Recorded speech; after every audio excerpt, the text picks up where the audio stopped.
इससे पहले जो है हमने मॉडर्न पीरियोडिक टेबल में जितने भी ट्राई किया था, जैसे डोबेराइनर्स हो गए, न्यूलैंड्स हो गए, तो इन सबको कर लिया था। साथ में मेंडलीव जो उन्होंने काफ़ी इंपॉर्टेंट रोल प्ले किया है मॉडर्न पीरियोडिक टेबल बनाने में, काफ़ी ज़्यादा हेल्प है उनका, काफ़ी ज़्यादा योगदान है, कॉन्ट्रीब्यूशन है।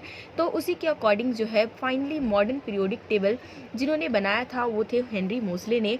1913 में जो है मॉडर्न पीरियोडिक टेबल बनकर तैयार हो गया था और उन्होंने ये दिखाया कि किसी भी एलिमेंट का जो है ना एटॉमिक नंबर वो ज़्यादा अच्छा फंडामेंटल प्रॉपर्टी दिखाता है। अगर हम इसके एटॉमिक मास के में कंपैरिजन करें तो वो चीज़ सही नहीं है। तो यहाँ पर सबसे पहली बार हेनरी मोसले ने जब पीरियोडिक टेबल बना रहे थे तब उन्होंने एलिमेंट को एटॉमिक मास के अकॉर्डिंग ना देखकर एटॉमिक नंबर के अकॉर्डिंग सेट किया और ये जो है periodic table most of the successful भी रहा। तो मॉडर्न पीरियोडिक के कुछ लॉ भी हैं कि उन्होंने किस तरीके से जो है सेट किया था, क्या हुआ क्या नहीं हुआ। तो उन्होंने कहा the physical and chemical properties of elements are the periodic function of their atomic number. उन्होंने यही कहा कि किसी भी एलिमेंट का चाहे फिजिकल प्रॉपर्टी हो चाहे केमिकल प्रॉपर्टीज हो, वो किसके अकॉर्डिंग फंक्शन करता है, उसके एटॉमिक नंबर के अकॉर्डिंग ही फंक्शन करता है।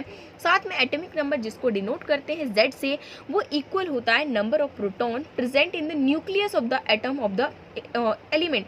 किसी भी एलिमेंट के न्यूक्लियस में क्या होता है, आपका प्रोटॉन होता है, प्लस में न्यूट्रॉन होता है। इलेक्ट्रॉन तो बाहर शेल में वो चक्कर लगाते रहते हैं, बट उन्होंने ये कहा कि एटॉमिक नंबर जो होगा वो हमेशा क्या रहेगा, नंबर ऑफ प्रोटॉन के इक्वल रहेगा।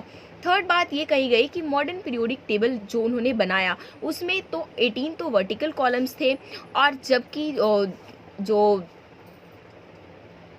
बैलेंस इलेक्ट्रॉन, मतलब कि उन्होंने ये बोला कि आपका 18 वर्टिकल कॉलम रहेगा और उसमें क्या होगा, जो आपका इलेक्ट्रॉन होगा सबसे पहले तो उसके जो बैलेंस इलेक्ट्रॉन होंगे क्या होंगे, इंक्रीज करेंगे 1 से लेकर 8 तक।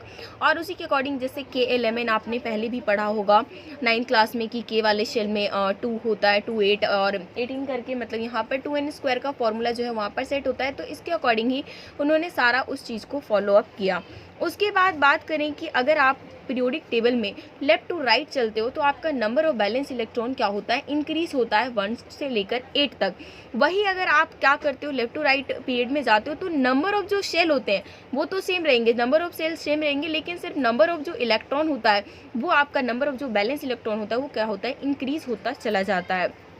साथ में all the elements of a group of the periodic table have the same number of balance electron. और लेकिन अगर हम बात करें कि अगर आप ग्रुप में चलो, हम यहाँ पर बात कर रहे हैं कि पीरियड्स में नहीं, आप ग्रुप में अगर चलोगे तो हमेशा जो बैलेंस इलेक्ट्रॉन कैसा होगा, सेम होगा। This is the group and this is the period. जब आप मॉडर्न पीरियोडिक टेबल देखोगे तो आपको कम से कम 20 से लेकर 30 एलिमेंट्स के को नंबरिंग वाइज याद भी कर लेना चाहिए, क्योंकि उसके इलेक्ट्रॉनिक कॉन्फ़िगरेशन भी आपके एग्जाम में पूछ लेते हैं, तो इसलिए आपको उसको भी तैयार रखना है। नेक्स्ट आपका जो बहुत ज़्यादा इंपॉर्टेंट है, ट्रेंड्स को लेकर क्वेश्चन एग्जाम में ना आए, ऐसा तो हो ही नहीं सकता।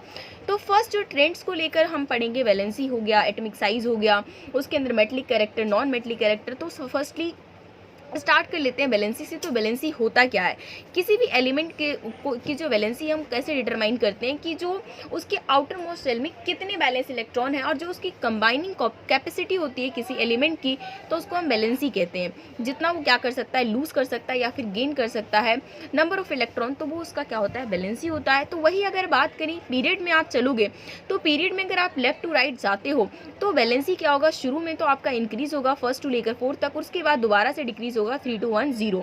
तो इस तरीके से पीरियड में होता है। लेकिन वही अगर आप ग्रुप में चलोगे तो आप टॉप टू बॉटम जाओगे ग्रुप्स में, तो उसमें वैलेंसी जो है हमेशा क्या होगी, सेम होगी, क्योंकि आपका नंबर और बैलेंस इलेक्ट्रॉन भी दोनों, क्योंकि जब आप ग्रुप में चलते हो तो वो हमेशा क्या होता है, सेम होता है।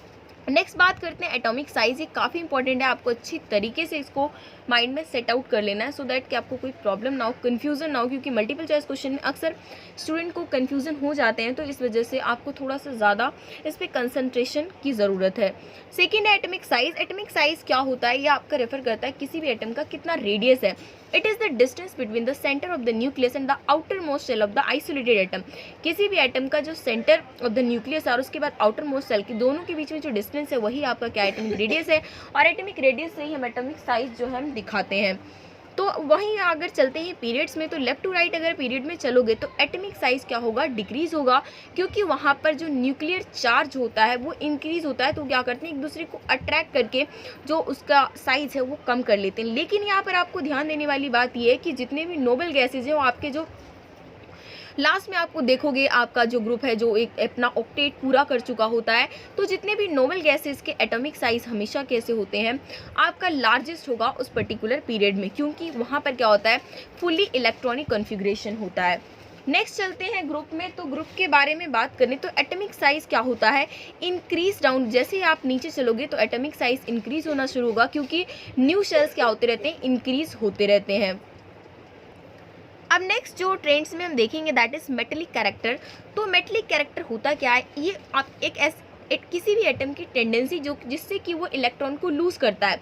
मेटल और नॉन मेटल में जब आपने डिफरेंस देखा था तभी भी हमने यही देखा था कि जितने भी मेटल्स होते हैं वो क्या करते हैं, आपके इलेक्ट्रॉन को लूज़ करने का काम करते हैं। तो जो पीरियड में अगर हम बात करें तो along the period from left to right metallic character decreases because a tendency to lose electron, क्योंकि जिस तरीके से आप आगे चलते रहोगे तो वहाँ पर क्या होता है, वो इलेक्ट्रॉन को लूज़ करना नहीं चाहते। आप खुद सोचो कि वही सोडियम के बारे में बात करें, सोडियम के पास आउटर मोस्ट शेल में एक इलेक्ट्रॉन है, वो एक ईजिली से लूज़ कर देगा। लेकिन जैसे जैसे आगे बढ़ोगे मैग्नीशियम, एल्यूमिनियम, सिलिकॉन, तो ये धीरे धीरे क्या करते हैं, अपना ये टेंडेंसी जो है लूज़ करने की वो धीरे धीरे कम करते हुए चले जाते हैं।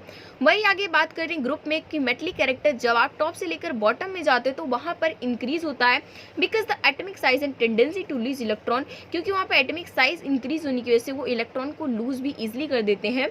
तो ये आपके ग्रुप्स के अकॉर्डिंग है, पीरियड के अकॉर्डिंग है। आगे चलते हैं नॉन मेटलिक कैरेक्टर, जस्ट उसका अपोजिट है। नॉन मेटलिक कैरेक्टर एक ऐसी टेंडेंसी है जिससे कोई भी एटम इलेक्ट्रॉन को गेन करने का काम करता है। तो इसमें अगर आप पीरियड में लेफ्ट टू राइट चलोगे तो नॉन मेटलिक कैरेक्टर इंक्रीज होगा, क्योंकि वहाँ पर जैसे जैसे आप लेफ्ट से लेकर राइट तक चलते जाओगे तो जितने भी नॉन मेटल है वो क्या चाहेंगे, वो ईजिली जो पर्टिकुलर किसी चीज़ को गेन कर लेंगे, जो मेटल जो भी इलेक्ट्रॉन देगा उसे गेन कर लेंगे, क्योंकि जो उनकी टेंडेंसी होती है इलेक्ट्रॉन को गेन करने की वो काफ़ी ज़्यादा इंक्रीज़ हो जाती है। क्यों? क्योंकि उस पर जो न्यूक्लियस चार्ज है वो इंक्रीज़ हो जाता है। नेक्स्ट अगर आप ग्रुप में चलोगे टॉप टू बॉटम तो नॉन मेटलिक कैरेक्टर यहाँ पर डिक्रीज़ होगा, क्योंकि एटॉमिक साइज इंक्रीज़ हो रहा है तो उसमें वो गेन करना बिल्कुल भी प्रेफर नहीं करेंगे। तो इस तरीके से आपको याद रखना है। आगे चलते हैं केमिकल रिएक्टिविटी के बारे में। तो मेटल्स में और नॉन मेटल्स के अकॉर्डिंग देखेंगे। केमिकल रिएक्टिविटी मेटल्स की इंक्रीज़ होती है जब आप ग्रुप से नीचे चलते हो। ग्रुप में जैसे जैसे आप नीचे चलोगे तो केमिकल रिएक्टिविटी क्या होता है, इंक्रीज़ होता है, क्योंकि उनके अंदर वही इलेक्ट्रॉन को लूज़ करने की टेंडेंसी ज़्यादा होती है। और वही अगर बात करते हैं नॉन मेटल में, तो नॉन मेटल में जैसे आप चलोगे डाउन द ग्रुप तो वहाँ पर जो नॉन मेटल की केमिकल रिएक्टिविटी है वो डिक्रीज़ होना शुरू हो जाएगी। क्यों? क्योंकि उनके अंदर जो गेन करने की जो टेंडेंसी होती है वो डिक्रीज़ होती हुई चली जाती है। इसको हमने पहले भी कवर कर लिया था। और नेक्स्ट जो 6 पॉइंट है आपका इलेक्ट्रोनेगेटिविटी को लेकर। इलेक्ट्रोनेगेटिविटी क्या है? ये एक ऐसी टेंडेंसी है जिससे कोई भी एलिमेंट अट्रैक्ट करता है the share pair of electron towards it in a covalently bonded molecule. तो यहाँ पर क्या होता है, इंक्रीज होता है। जैसे न्यूक्लियर चार्ज इंक्रीज होगा तो आपका या तो एटॉमिक साइज डिक्रीज हो जाए या फिर न्यूक्लियर चार्ज इंक्रीज हो जाए, तो यहाँ पर इलेक्ट्रोनेगेटिव जो है इंक्रीज होना शुरू कर देगा। अगर आप पीरियड के बारे में बात करो कि आप पीरियड में लेफ्ट टू राइट जाओगे तो इलेक्ट्रोनेगेटिविटी इंक्रीज होगा, लेकिन वही अगर ग्रुप के डाउन जाओगे तो इलेक्ट्रोनेगेटिविटी डिक्रीज होना शुरू कर देगा। और नेक्स्ट है कि नेचर ऑफ ऑक्साइड्स की जितने भी मेटल्स होते हैं वो आप मेटल के जितने भी ऑक्साइड्स होते हैं वो उसका नेचर कैसा होता है, बेसिक होता है, जबकि जितने भी नॉन मेटल के ऑक्साइड होते हैं वो आपके एसिडिक इन नेचर होते हैं। तो मल्टीपल चॉइस क्वेश्चन में आपका एक इंपॉर्टेंट क्वेश्चन बन सकता है। यहाँ पर आप एग्जाम्पल भी देख सकते हो, जैसे आपका सोडियम यहाँ पर एक मेटल है, लेकिन जैसे आपने सोडियम में सोडियम का ऑक्साइड बना देते हो तो इसका नेचर कैसा हो जाता है, बेसिडिक हो जाता है। तो ये थे आपके इंपॉर्टेंट जो ट्रेंड्स हैं, काफ़ी इंपॉर्टेंट है। इसको आपको अच्छी तरीके से आप चाहें तो स्क्रीनशॉट लेकर इसको रख सकते हो, सो दैट कि आप, और सबसे बढ़िया तो ये होगा कि आप इसे देखकर इंपॉर्टेंट नोट्स जो है अपनी कॉपी में नोट डाउन कर लोगे। तो एक तो ये है कि लिखने से आपको जो चीज़ें ज़्यादा अच्छी तरीके से याद होगी और फिर उसको एग्ज़ाम के टाइम पे आप अच्छे से उसको ओवरव्यू भी दे पाओगे।